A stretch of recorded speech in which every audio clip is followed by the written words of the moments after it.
یہ امام سجاد علیہ السلام کی کامل دعاؤں کا ایک مجموعہ ہے جی. اور اب اس کی جو اسناد جو نقل ہوئی ہے کتب میں، یعنی جس تک یہ جیسے پہنچی اس نے اپنے سے شروع کی. یعنی میں مثال کے طور پہ آپ سے جیسے میں کہتا ہوں کہ جناب میں نے صحیفہ کی دعاؤں کو سنا اپنے استاد آیت اللہ محمد سید نجفی سے، فلاں انہوں نے سنا، فلاں سے، انہوں نے فلاں، اس طرح سے کر کے جس تک یہ دعائیں پہنچی انہوں نے وہیں سے اس کا سلسلہ شروع کر دیا. اور اتنا شفاف اور آسان سلسلہ اسناد اور کسی کتاب کا، یہ دعاؤں کا آپ کو نہیں ملے گا. لکھتے ہیں کہ جی ہم سے سید اجل نجم الدین بہاؤ شرف ابو الحسن محمد بن حسن بن احمد بن علی بن محمد بن عمر بن یحییٰ العلوی الحسینی کہ اللہ کی ان پر رحمت ہو، انہوں نے روایت کیا اور انہوں نے بیان کیا کہ ان سے روایت کیا شیخ یعنی بیان کیا شیخ السعید ابو عبداللہ محمد بن احمد بن شہریار خزانہ، یعنی جو امیر المومنین علی بن ابی طالب علیہ السلام کے مزار مبارک کے خزانچی تھے، کہ ربیع الاول کے مہینے سن 516 ہجری میں ان کے سامنے اس صحیفہ کی قرات کی گئی اور میں ان کو سنتا تھا. پھر یہ فرماتے ہیں کہ انہوں نے ارشاد فرمایا کہ میں نے اس صحیفے کو سنا جناب شیخ صدوق ابی منصور محمد بن احمد بن عبدالعزیز المعدل، اور انہوں نے ابو الفضل محمد بن عبداللہ بن مطلب الشیبانی سے، اور انہوں نے کہا کہ ہم سے شریف ابو عبداللہ جعفر بن محمد بن جعفر بن حسن بن جعفر حسن بن حسن بن حسن ابن امیر المومنین علی ابن ابی طالب علیہ السلام نے بیان فرمایا. اور انہوں نے کہا کہ مجھ سے ارشاد فرمایا جناب عبداللہ بن عمر بن خطاب الزیات نے سن 265 ہجری میں بیان کیا. اور انہوں نے کہا کہ مجھ سے بیان کیا میرے ماموں اور چچا، ماموں اور ایک اور چچا جن کا نام نہیں ہے لیکن ماموں کا نام ہے علی بن نعمان العالم نے، اور وہ کہتے ہیں کہ مجھ سے عمیر بن متوکل الشقفی البلخی نے اپنے والد یعنی متوکل بن ہارون سے روایت کیا. اور انہوں نے کہا کہ میں نے جناب یعنی متوکل کے بیٹے نے کہا کہ میں نے اپنے بابا سے، اور انہوں نے جناب یحییٰ بن زید بن علی ابن الحسین علیہ السلام سے اس وقت اس کی املا کی جب وہ خراسان کی طرف جا رہے تھے اپنے والد کی شہادت کے بعد. پس میں نے ان کو سلام کیا اور انہوں نے مجھ سے پوچھا کہ تم کہاں سے آ رہے ہو؟ میں نے کہا کہ حج سے. پھر انہوں نے مجھ سے اپنے اہل بیت اور اپنے چچاؤں کے بارے میں پوچھنا شروع کیا جو مدینہ میں تھے، اور انہوں نے دیر تک مجھ سے امام جعفر الصادق علیہ السلام کے بارے میں پوچھا. پس میں نے ان کو ان لوگوں کی خبر دی اور ان کے اہل بیت کے بارے میں ان کو برابر بتاتا رہا، اور امام کا جو غم تھا ان کے والد زید ابن علی کی شہادت پر وہ بھی بتایا. تو انہوں نے یحییٰ ابن زید سے کہا، تو انہوں نے یعنی جناب یحییٰ ابن زید نے کہا کہ میرے چچا محمد بن علی الباقر علیہ السلام نے میرے والدین کو اشارہ کیا تھا کہ وہ خروج نہ کریں، اور ان کو اس بات کی یاد دہانی کرائی تھی کہ اگر وہ مدینے سے نکلے اور اس کو ترک کر دیا یعنی مدینے کو، تو ان کو اپنے مقصد میں کامیابی نہیں ہوگی. تب انہوں نے پوچھا کیا تم میرے چچا زاد بھائی جعفر ابن محمد سے ملے؟ میں نے کہا جی ہاں. انہوں نے ارشاد فرمایا کہ تم نے کوئی میرے معاملے کے بارے میں کچھ ان سے سنا؟ میں نے کہا جی ہاں سنا. انہوں نے فرمایا جو کچھ کہہ رہے تھے مجھے اس کی خبر دو. میں نے کہا میں آپ پر قربان ہو جاؤں کہ میں نہیں چاہتا کہ میں آپ کے سامنے وہ بات لاؤں جو میں نے ان سے سنی ہے. انہوں نے ارشاد فرمایا کیا تم مجھے موت سے ڈراتے ہو؟ بیان کر کے جو کچھ تو نے ان سے سنا ہے. تب میں نے کہا کہ میں نے ان کو یہ کہتے ہوئے سنا ہے کہ بتحقیق آپ بھی قتل کر دیے جائیں گے اور اسی طرح سے سولی پر لٹکائے جائیں گے جس طرح سے آپ کے والد جناب زید شہید قتل کیے گئے اور سولی پر لٹکائے گئے. پھر ان کے چہرے کا رنگ بدلا اور انہوں نے اس آیہ مبارکہ کی تلاوت فرمائی، سورہ مبارکہ الرعد کی 39ویں آیت کہ اللہ جو چاہتا ہے مٹا دیتا ہے اور جو چاہتا ہے لکھ دیتا ہے، اسی کے پاس ام الکتاب ہے. پھر انہوں نے ارشاد فرمایا کہ متوکل اللہ نے اس امر کو ہم سے مضبوط فرمایا ہے اور ہمارے لیے علم اور تلوار قرار دی ہے، اور یہ دونوں ہمارے لیے جمع کیے ہیں، اور ہمارے چچا زاد بھائیوں کو صرف علم عطا ہوا ہے. میں نے کہا میں آپ پر قربان جاؤں، میں نے یہ دیکھا ہے کہ لوگ آپ کے چچا زاد بھائی جناب جعفر کی طرف زیادہ مائل ہیں آپ کے اور آپ کے والد کے مقابلے میں. اور انہوں نے پھر آگے سے ارشاد فرمایا کہ بتحقیق میرے چچا محمد بن علی الباقر علیہ السلام اور ان کے فرزند جناب جعفر نے لوگوں کو بلایا زندگی کی طرف اور ہم ان کو بلا رہے ہیں شہادت کی طرف، تو اس لیے وہ زیادہ مائل ہیں. پھر میں نے کہا فرزند رسول کیا وہ زیادہ علم والے ہیں یعنی جعفر صادق یا آپ؟ انہوں نے ایک لمحے کے لیے زمین کی طرف نظروں کو گاڑ دیا اور پھر اپنے سر کو اٹھایا اور ارشاد فرمایا کہ ہم میں سب علم والے ہی ہیں سوائے اس کے کہ وہ یعنی امام صادق وہ سب جانتے ہیں جو ہم جانتے ہیں، لیکن ہم وہ سب نہیں جانتے جو امام صادق جانتے ہیں. پھر انہوں نے ارشاد فرمایا کہ تو نے میرے چچا زاد بھائی امام جعفر صادق علیہ السلام سے سن کر کچھ لکھا ہے؟ میں نے کہا جی بالکل. تو انہوں نے ارشاد فرمایا کہ دکھا. بس میں نے ان کے سامنے مختلف علوم کی قسموں کو پیش کیا اور پھر میں نے ان کے لیے ایک دعا نکالی جس کو ابو عبداللہ امام جعفر صادق علیہ السلام نے مجھے املا کرایا تھا، اور انہوں نے فرمایا تھا کہ مجھ سے میرے والد محمد بن علی الباقر نے اور باقر نے یعنی امام جعفر صادق کو املا کرایا تھا، اور انہوں نے امام باقر کو ان کو خبر دی تھی کہ یہ دعا ان کے والد علی ابن الحسین یعنی سید الساجدین کی دعاؤں میں سے ہے جو دعائیں صحیفہ کاملہ کے نام سے محفوظ ہیں. پھر یحییٰ بن زید نے اس پر نظر ڈالی یہاں تک کہ اس کے آخری حصے تک پہنچے اور پھر مجھ سے ارشاد فرمایا کیا تو مجھے اجازت دیتا ہے کہ میں اس کو نقل کر لوں؟ تو میں نے عرض کی کہ فرزند رسول آپ اس شے کے بارے میں اجازت مانگ رہے ہیں کہ جو ہے ہی آپ کے گھرانے کی. پھر ارشاد فرمایا کہ کیا میں تجھے وہ دعاؤں کا کامل صحیفہ نہ پیش کروں جسے میرے والد محترم جناب زید شہید نے اپنے والد امام زین العابدین علیہ السلام سے سن کر حفظ کیا اور اس کی املا کی یعنی پھر اس کو حفظ کرنے کے بعد لکھ لیا. بتحقیق میرے والد جناب زید نے مجھے اس کی حفاظت کی وصیت کی تھی اور منع کیا تھا کہ ان دعاؤں کو غیر تک نہ پہنچاؤں جو اس کے اہل نہ ہوں. عمیر کہتے ہیں کہ میرے والد متوکل بن ہارون نے مجھ سے بیان کیا کہ پھر میں ان کے سامنے اٹھ کھڑا ہو گیا اور ان کے سر مبارک کو بوسہ دیا اور میں نے ان سے کہا کہ خدا کی قسم میں فرزند رسول میں اللہ کے دین پر قائم ہوں آپ لوگوں کی محبت اور اطاعت کے ساتھ، اور اس بات کی امید کرتا ہوں کہ آپ کی ولایت مجھے میری زندگی میں اور میری موت میں سعادت عطا فرمائے گی۔ بس انہوں نے وہ صحیفہ جو میں نے ان کو دکھایا تھا ایک لڑکے کو دیا جو ان کے ساتھ تھا اور ارشاد فرمایا کہ اس دعا کو واضح اور خوبصورت خط کے ساتھ لکھ کر مجھے پیش کرو تاکہ میں اس کو حفظ کر لوں۔ ان دعاؤں کو جعفر ابن محمد سے مانگتا رہتا تھا، اللہ ان کو اپنی حفاظت میں رکھے، لیکن انہوں نے کبھی بھی مجھے اس کو نہیں دیا۔ متوکل بھی ابن ہارون کہتے ہیں کہ جو کچھ میں نے کیا اس پر مجھے ندامت ہوئی دعا کے دکھانے کی وجہ سے، اور میری سمجھ میں نہیں آیا کہ میں کیا کروں، اس لیے کہ ابو عبداللہ نے کبھی مجھے منع نہیں کیا تھا کہ میں کسی اور کو نہ دوں۔ پھر انہوں نے یعنی یحییٰ ابن زید نے ایک بستے کو منگوایا اور اس میں سے ایک صحیفے کو کھولا جس پر کفل بھی تھا اور مہر بھی لگی ہوئی تھی۔ پھر انہوں نے اس مہر پر نظر ڈالی، اس کو بوسہ دیا، رونے لگے، اور پھر انہوں نے کفل کھول کر اس صحیفے کو کھولا اور اس کو پھیلا دیا اور اس کو اپنی آنکھوں پر رکھا اور اپنے چہرے کے سامنے رکھا، اور انہوں نے ارشاد فرمایا کہ خدا کی قسم ہے متوکل، اگر تو نے میرے چچا زاد امام جعفر صادق کا یہ قول بیان نہ کیا ہوتا کہ میں قتل ہو جاؤں گا اور سولی پر چڑھا دیا جاؤں گا تو میں ہرگز یہ صحیفہ تیرے حوالے نہ کرتا اور اس کے بارے میں کنجوسی اختیار کرتا، لیکن یہ کہ میں اس بات کو جانتا ہوں کہ ان کا قول حق ہے، جو کچھ انہوں نے اپنے ابا کے حوالے سے بیان کیا ان قریب یہ بات سچی ثابت ہو جائے گی، اور میں اس بات سے ڈرتا ہوں کہ یہ علم جو ہے وہ غیروں تک پہنچ جائے اور وہ اس کو چھپا لیں یا ضائع کر دیں اور اس کو اپنے لیے خزانوں میں ذخیرہ کر لیں۔ پس تو اس کو اپنی تحویل میں لے لے اور اس کی حفاظت کر اور اس وقت تک انتظار کر جب اللہ میرے معاملات کا فیصلہ کر لے اور اس قوم کا بھی، اور جو کچھ وہ فیصلہ کرنے والا ہے وہ ہو جائے۔ پس یہ میری امانت، یہ صحیفہ تیرے پاس ہے، یہاں تک کہ تو اس کو پہنچا میرے چچا زاد بھائیوں جناب محمد اور ابراہیم تک جو عبداللہ بن حسن یعنی امام حسن علیہ السلام کی نسل سے ہیں، چونکہ یہی دونوں میرے بعد اس امر کے قائم مقام ہیں۔ متوکل بن ہارون کا بیان ہے کہ پھر میں نے اس صحیفے کو اپنی حفاظت میں لیا، اور جب یحییٰ ابن زید کے شہید ہونے کی خبر آ گئی، یعنی وہ شہید ہو گئے، تو میں مدینے میں آیا اور امام جعفر صادق علیہ السلام سے یحییٰ ابن زید کی باتوں کو بیان کیا، تو امام جو ہیں وہ رونے لگے اور آپ کا غم ان کے لیے شدید ہوتا گیا، اور انہوں نے ارشاد فرمایا کہ اللہ میرے چچا زاد بھائی پر رحم کرے کہ وہ اپنے باؤ اجداد کے ساتھ ملحق ہو گئے۔ خدا کی قسم ہے متوکل، مجھ کو جو بات ان کو دعا دینے سے روک رہی تھی مگر وہی کہ جس پر وہ خوفزدہ تھے، اس صحیفے کے لیے جو ان کے والد کا تھا، اور پھر انہوں نے ارشاد فرمایا کہ وہ صحیفہ کہاں ہے؟ میں نے کہا کہ یہ رہا۔ بس آپ نے سرکار نے اس کو کھولا اور ارشاد فرمایا کہ خدا کی قسم یہ میرے چچا زاد زید کی تحریر ہے، میرے چچا جناب زید کی تحریر ہے اور میرے دادا علی ابن الحسین کی دعائیں ہیں۔ پھر آپ نے اپنے فرزند سے کہا کہ اے اسماعیل اٹھو اور ان دعاؤں کو لے کر آؤ جن کو میں نے تم سے حفاظت اور محفوظ رکھنے کے لیے کہا تھا۔ پس جناب اسماعیل بن جعفر صادق اٹھے اور ایک صحیفے کو نکالا، گویا کہ وہ صحیفہ ویسا ہی تھا کہ جیسا جناب یحییٰ ابن زید نے میرے حوالے کیا تھا۔ امام صادق علیہ السلام نے اس کو چوما اور اپنی آنکھوں پر رکھا، مس کیا اور ارشاد فرمایا کہ یہ میرے والد ماجد امام باقر علیہ السلام کی تحریر ہے اور میرے دادا زین العابدین کی املا ہے جو انہوں نے میرے سامنے میرے بابا یعنی امام باقر علیہ السلام کو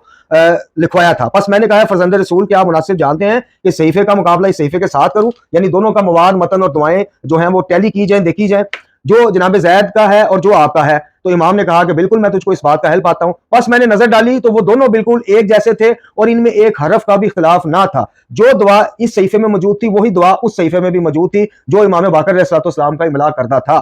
پھر میں نے امام صادق علیہ السلام سے اجازت طلب کی کہ صحیفے کو عبداللہ بن حسن کے دونوں بیٹوں محمد اور ابراہیم تک پہنچا دوں، تو آپ نے قرآن مجید کی سورہ مبارکہ نساء سے آیت پڑھی کہ بے شک اللہ تم کو حکم دیتا ہے کہ امانتوں کو ان کے اہل تک پہنچاؤ، ہاں تم اس صحیفے کو لے جاؤ اور محمد اور ابراہیم تک پہنچاؤ۔ بس میں اٹھ کھڑا ہوا اور ان دونوں کی طرف جاؤں تو آپ نے ارشاد فرمایا تو اسی جگہ پر ٹھہرا رہا۔ پھر آپ نے محمد اور ابراہیم کو وہیں پر بلوا لیا، دونوں آ گئے۔ آپ نے ارشاد فرمایا کہ تمہارے چچا زاد بھائی یحییٰ کی میراث ہے جو ان کے والد جناب زید نے ان کے حوالے کی تھی، لہٰذا تم یہ قبول فرماؤ۔ ان دونوں نے کہا کہ اللہ آپ پر رحمت نازل کرے، آپ نے قول کو ارشاد فرمائے جو ہم قبول کریں گے۔ تب امام نے کہا کہ تم دونوں اس صحیفے کے ساتھ مدینے سے باہر نہ نکلنا۔ ان دونوں نے کہا کہ وہ کس لیے؟ امام نے فرمایا کہ بے شک جس بات پر تمہارے چچا زاد یحییٰ ابن زید خوفزدہ تھے اسی بات پر میں بھی ڈرتا ہوں کہ یہ صحیفہ یا قیمتی صحیفہ جو ہے دشمن یا غیر ہم سے یعنی تم سے لے نہ لیں اور اس کو ضائع نہ کر دیں یا اس کو اپنے نام سے چھاپنا نہ شروع کر دیں۔ اس کے بعد محترم ناظرین و سامعین، یہ گفتگو کافی طویل ہے، ویڈیو کی لینتھ کا بھی خوف ہوتا ہے۔ بہرحال اس کے بعد جناب ابو حمزہ سمالی جو صحابی سید سجاد علیہ السلام ہے، انہوں نے بھی اس کی دعاؤں کو امام سے سن کے حفظ کیا اور املا کی۔ ان کا بھی جو مرتب کردہ صحیفہ تھا وہ بھی ان دونوں صحیفوں یعنی جو امام جعفر صادق علیہ السلام کو امام باقر علیہ السلام سے ملا تھا اور جو جناب یحییٰ ابن زید کو جناب زید شہید سے ملا تھا، ان دونوں کو جب دعاؤں کو دیکھا گیا تو ایک جیسی ترتیب اور ایک حرف کا بھی فرق نہیں تھا۔ اور ادھر وہ تیسری دعاؤں کا جو مجموعہ یعنی جناب ابو حمزہ سمالی کو جو املا کروائی تھی امام نے، جب اس کو بھی بعد میں ان سے تقابل کیا گیا تو اس میں بھی جو دعائیں جتنی دعائیں اس میں تھیں وہ دعائیں اسی ترتیب اور اسی مطابق تھیں جو اس مکمل صحیفہ کاملہ جس کو امام باقر علیہ السلام نے الکاملہ کا لقب دیا تھا اس میں ملی تھی۔ تو یہ مختصراً ابھی تو خیر کافی طویل یہ روایت ہے۔ اب آپ کو بتاتے ہیں کہ اس کی ترتیب یا فہرست کے حوالے سے جو ہم نے بات کی ہے آپ سے، اس کی پہلے 3 اسناد کا ذکر کرتے ہیں کہ متوکل کا بیان ہے کہ پھر حضرت نے فرمایا کہ ہمارے گھرانے میں ظہور جناب قائم اجل اللہ تعالیٰ فرج شریف جو ہیں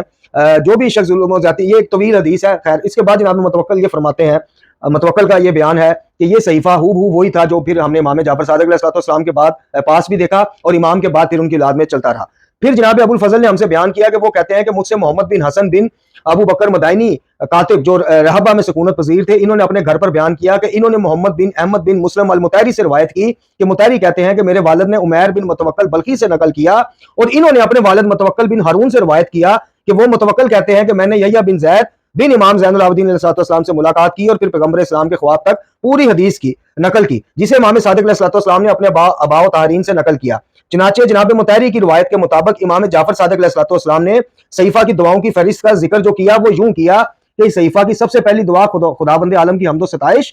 دوسری دعا محمد وآل محمد علیہ السلام پر درود و سلام، تیسری دعا حاملان عرش اور مقرب فرشتوں پر صلوات، چوتھی انبیاء رسل پر ایمان لانے والوں کے حق میں دعائے مغفرت. پھر اسی طرح اس صحیفے کی ترتیب ہے: اپنے چاہنے والوں کے لیے دعا، صبح شام کی دعا، مشکل حالات کی دعا، خدا کی پناہ چاہنے کی دعا، طلب مغفرت سے متعلق دعا، پروردگار سے طلب پناہ کی دعا، خاتمہ بالخیر ہونے کی دعا، اعتراف گناہ، طلب توبہ کے سلسلے میں. یعنی جو ترتیب آپ کو صحیفہ کی اب نظر آتی ہے، اس پوری ترتیب کو جناب مطیری کہتے ہیں کہ امام جعفر صادق علیہ السلام نے یوں نقل فرمایا کہ میرے جد امجد کی جو دعاؤں کا مجموعہ ہے، صحیفہ ہے، اس کی دعاؤں کی جو فہرست ہے وہ اس ترتیب سے ہے. پھر تیسری اسناد میں اسناد سوم میں لکھتے ہیں کہ ہم سے ابو عبداللہ جعفر بن محمد حسنی نے روایت کی ہے کہ وہ کہتے ہیں کہ ہم سے عبداللہ بن عمر بن خطاب جو کہ روغن فروش تھے، انہوں نے روایت کی. وہ کہتے ہیں کہ مجھ سے میرے ماموں علی بن نعمان عالم نے روایت کی. وہ کہتے ہیں کہ مجھ سے عمیر بن متوکل سقفی نے اپنے والد متوکل بن ہارون سے روایت کی کہ وہ متوکل بن ہارون کہتے ہیں کہ مجھے میرے سید و سردار امام جعفر صادق علیہ السلام نے یہ دعائیں لکھوائیں اور فرمایا کہ میرے دادا امام زین العابدین علیہ السلام نے میرے سامنے یہ دعائیں میرے والد گرامی امام محمد باقر علیہ السلام کو لکھوائیں اور یہ دعائیں ہم تک پہنچیں. تو یہ تین اماموں کی جو ہم بات کرتے ہیں وہ آپ کے سامنے ہے کہ امام جعفر صادق علیہ السلام، امام باقر علیہ السلام اور خود سید الساجدین امام علی زین العابدین علیہ السلام، تین امام ان دعاؤں کو نقل کر کے املا کر کے آگے پہنچاتے رہے. اور سلسلہ اسناد جو مختصراً آپ کی خدمت میں پیش کیا یہ بھی آپ کے سامنے آ گیا کہ روزہ مبارک نجف اشرف کے خازن سے یہ سلسلہ شروع ہوتا ہے اور پھر جا کے امام باقر علیہ السلام اور پھر سید الساجدین تک ختم ہوتا ہے. اور دوسری طرف پیرالل جو ہے جناب ابو حمزہ سمالی سمیت امام کے کئی صاحب ہیں کہ جب امام یہ دعائیں املا کرواتے تھے وہ اس کو لکھ کر محفوظ کر لیتے تھے. وہ ایک الگ سلسلہ ہے. یہ وہ سلسلہ ہے جو خود ائمہ طہار سے، خود معصومین علیہ السلام کے گھرانے سے ہم تک پہنچا ہے. جناب یحییٰ ابن زید